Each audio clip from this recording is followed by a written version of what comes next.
Friends, welcome back. ഇന്നൊരു അടിപൊളി മുളക് ബജിയുടെ റെസിപ്പിയുമായിട്ടാണ് ഞാൻ വന്നിട്ടുള്ളത്. അപ്പോൾ ഒട്ടും സമയം കളയാതെ വീഡിയോയിലേക്ക് പോകാം. അപ്പോൾ മുളക് ബജിക്ക് ഞാൻ മുളക് ഇവിടെ എടുത്തിട്ടുണ്ട്. ഇത് അത്യാവശ്യം വലുപ്പമുള്ളൊരു മുളകാണ്. ഇതിൽ കുറച്ച് ചെറുതായിട്ടുള്ള മുളകും കിട്ടും, അത് നമുക്കിതിന് എടുക്കാവുന്നതാണ്. ആദ്യം നമുക്കിതിൻ്റെ നടുഭാഗം ഒന്നിങ്ങനെ കീറി കൊടുക്കുകയാണ് വേണ്ടത്. ചെറിയൊരു കീറൽ കൊടുത്താലും മതി. ഞാനിപ്പോൾ കുറച്ച് വലിയ മുളകായതുകൊണ്ട് ഞാൻ നല്ല നീളത്തിൽ തന്നെ ഒന്ന് കീറി കൊടുക്കുകയാണ്.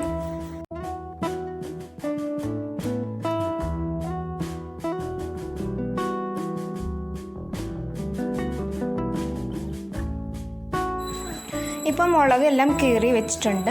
ഇനി നമുക്കിതിന് വേണ്ട മാവ് റെഡിയാക്കി എടുക്കാം.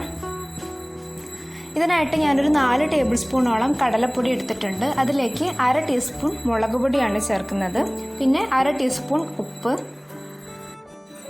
പിന്നെ ഇതിലേക്ക് ചേർക്കുന്നത് 1/4 ടീസ്പൂണോളം കായത്തിൻ്റെ പൊടിയാണ്. കായത്തിൻ്റെ പൊടി കൂടാതിരിക്കാൻ ഒന്ന് ശ്രദ്ധിക്കുക കേട്ടോ. പിന്നെ ഒരു നുള്ള് ഇഞ്ചി വെളുത്തുള്ളി പേസ്റ്റ്, ഇതും അതുപോലെ തന്നെ ഈ അളവിൽ തന്നെ ചേർക്കാൻ വേണ്ടി ഒന്ന് ശ്രമിക്കുക.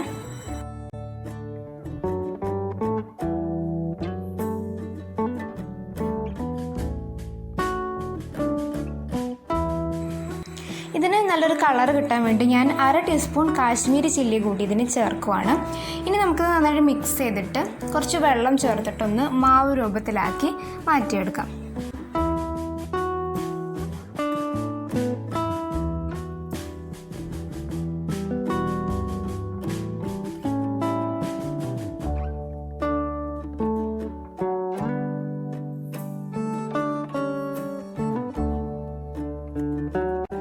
ഇപ്പോൾ മാവ് റെഡി ആയിട്ടുണ്ട്. ഞാൻ കുറച്ച് വെള്ളം മുന്തി നിൽക്കുന്ന തരത്തിലാണ് മാവ് റെഡിയാക്കിയിട്ടുണ്ട്. വേറെ ഒന്നല്ല, ഞാൻ വറുക്കാനുള്ള എണ്ണയൊക്കെ വെക്കാൻ പോകുന്നേ ഉള്ളൂ. അപ്പോൾ അത് ഇരിക്കും തോറും ചെറുതായിട്ടൊന്ന് ഡ്രൈ ആവും. അപ്പോൾ ഇതിങ്ങനെ നമ്മൾ മുളക് മുക്കിയെടുക്കുമ്പോൾ മാവ് ഇങ്ങനെ ഒറ്റി പോകാതെ ഇരുന്ന് കഴിഞ്ഞാൽ അതാണ് അതിൻ്റെ കൺസിസ്റ്റൻസി.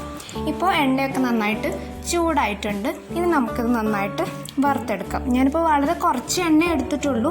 ഇത് നന്നായിട്ട് മുഴുവനായിട്ട് മുങ്ങുന്ന തരത്തിലാണെന്നുണ്ടെങ്കിൽ ഇത് പെട്ടെന്ന് തന്നെ ആയി കിട്ടും. ഞാൻ ഒരുപാട് ഓയിൽ പിന്നെ എടുക്കണ്ടെന്ന് വിചാരിച്ചിട്ടാണ്.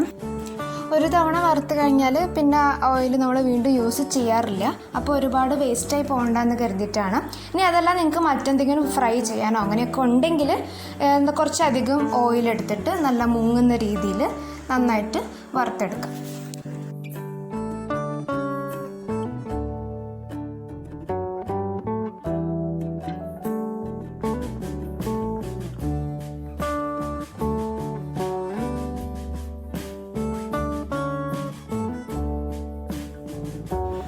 ഇത് ഒരു സൈഡ് ഒന്ന് ഫ്രൈ ആയി കഴിഞ്ഞാൽ ഒന്ന് മറിച്ചിട്ട് കൊടുത്ത് 2 സൈഡും നന്നായിട്ടൊന്ന് ഫ്രൈ ചെയ്തെടുക്കാം.